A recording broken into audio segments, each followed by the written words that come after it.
தலையை விரித்து தென்னை போராடுதோ எதனை நினைத்து இளநீராடுதோ கன்னி உன்னை கண்டதாலோ தன்னை எண்ணிக்கொண்டதாலோ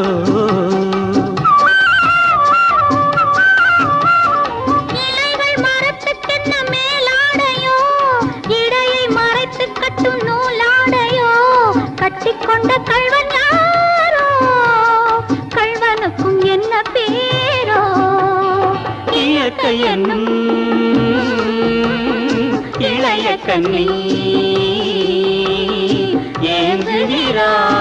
ஏங்குகிறாள் துணையை எண்ணி